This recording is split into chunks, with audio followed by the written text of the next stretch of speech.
Bismillahirrahmanirrahim. Nabi dan para sahabat belajar La ilaha illallah baru setelah 13 tahun di Madinah muncul ayat-ayat syariat.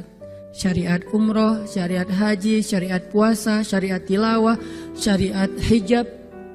Sehingga ketika ayat hijab turun, perempuan-perempuan yang sudah belajar La ilaha illallah selama beberapa tahun tidak lagi sulit untuk menerapkannya. Begitu ayat hijab turun dibacakan oleh Nabi di dalam masjid, semua sahabat-sahabat mendengar itu dengan sangat perhatian. Lalu mereka semuanya pamitan, ya Rasulullah kami ingin pulang. Ngapain pulang? Mau ngasih tahu ke istri-istri kami supaya berhijab. Emang kamu punya istri? Oh ya enggak. Ada yang jomblo berharap punya istri, terus ngasih tahu ke siapa yang jomblo-jomblo? Itulah kasihannya ya. Enggak bisa ngasih tahu ke kakaknya, adeknya, apalah siapalah, mantannya mungkin. Pulang ngasih tahu ke istri-istri mereka, saudari-saudari mereka, putri-putri mereka. Dan perempuan yang mendengar ayat ini dibacakan langsung menutup kepala mereka dengan benda apapun yang ada di tangannya. Mau jemuran, mau baskom, mau apa, pokoknya pegang apa, tutup langsung. Hijab. Kenapa? Ini perintah Allah. Gak mungkin Allah memerintahkan kita sesuatu kecuali ada kebaikan di dalamnya. Itu aja pertimbangannya. La ilaha illallah. Bukan kenapa? Kan lebih nyaman gak pakai hijab. Kan ini, kan itu. Enggak. Satu aja alasannya. Alasan la ilaha illallah. Kalau ini perintah Allah, sami'na wa ata'na. Itu dampak dari la ilaha illallah. Dikasih perintah sesulit apapun, termasuk Zainab dengan Zaid bin Harisah.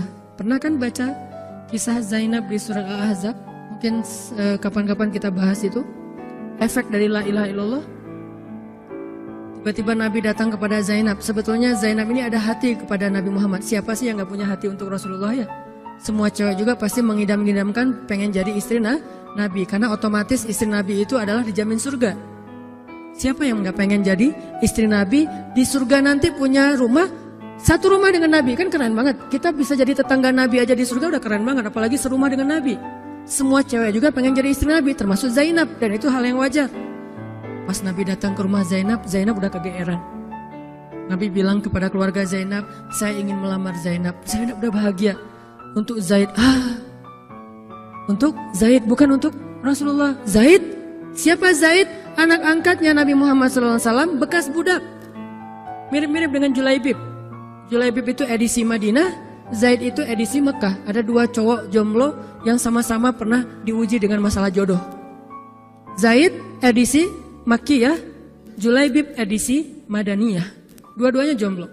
Dua-duanya orang biasa, gak punya daya tarik. Followersnya gak ada, 0.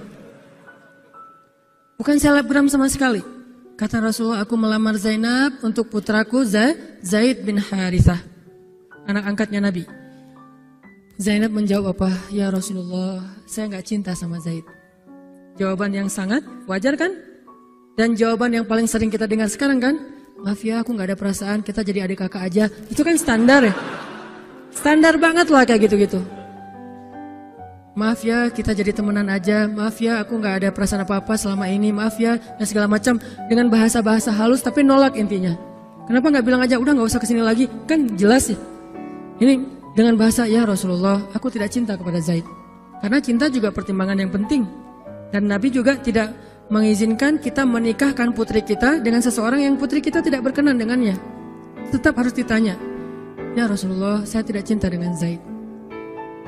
Turun ayat, katakan kepada orang-orang yang beriman, laki-laki dan perempuan, kalau Allah sudah memerintahkan sesuatu, tidak ada kalimat yang keluar dari lisan mereka kecuali sami'na wa ata'na. Nabi bacakan ayat ini kepada Zainab. Zainab mendengar, ya Rasulullah, Allah yang menyuruh ini. Ya kata Rasulullah, sami'na wa ata'na. Kebayang gak tuh? Efek dari apa? La ilaha illallah. Jadi la ilaha illallah itu bukan cuma kalimat zikir, bukan cuma kalimat doktrin ideologi, bukan cuma masalah teologi secara teoritis, bukan. Ini dampaknya kepada akhlak, dampaknya kepada ibadah, dampaknya kepada banyak pilihan hidup dari la ilaha illallah. Orang kalau nggak baik la ilaha illallah pasti susah memilih pilihan-pilihan dalam hidupnya. Kalau tidak baik la ilaha illallah pasti susah untuk berperangai, sabar, memaafkan. Itu semuanya ada hubungannya dengan la ilaha illallah. Sama kayak Abu Bakar ketika dia sakit hati kepada orang yang memfitnah anaknya. Dia cari tahu siapa orang yang pertama menyebar hoax tentang Aisyah. Ketahuan, dilaporin, diperkarakan sama Abu Bakar. Tiba-tiba turun ayat dari Allah. Janganlah orang yang memiliki kelebihan harta di antara kalian bersumpah untuk tidak lagi membantu saudaranya gara-gara sakit hati. Hendaklah dia berlapang dada dan memaafkan. Itu perintah Allah. Berlapang dada dan memaafkan. Terus konsekuensinya apa? Balasan janji Allah apa? Ala tuhibbuna ayyaghfirallahu lakum? Tidakkah kamu suka jika Allah memaafkan juga kesalahan-kesalahan kamu? Jadi deal-dealannya dengan Allah, bukan dengan makhluk. Enak aja saya maafin dia, untung di dia, rugi di saya. Enggak. Kalau kita transaksinya dengan makhluk, kita rugi.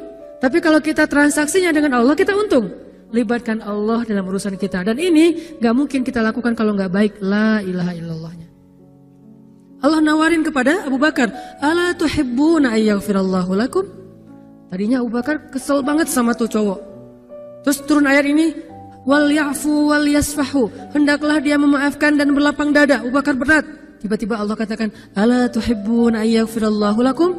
Bala ya Rob. Kata Abu Bakar, tentu ya Allah kalau gitu saya akan maafkan. Demi supaya Allah memaafkan kesalahan saya. La ilaha illallah. Zainab, sami'na wa ata'na. Ya udah saya terima Zaid ya Rasulullah. Alhamdulillah. Datang Nabi ke Zaid. Zaid, mau nggak nikah sama Zainab? Sebetulnya mau banget, tapi nggak pede. Zaid takut Zainab nanti jadi terpaksa menikah dengan Zaid, jadi nggak nyaman. Zaid juga nggak mau menyulitkan Zainab. Ya Rasulullah, saya nggak pantas untuk Zainab. Kata Zaid. Dibacakan lagi ayat ini. Ya Zaid, ini perintah Allah. Oh gitu ya Rasulullah. Sami'na wa ata'na.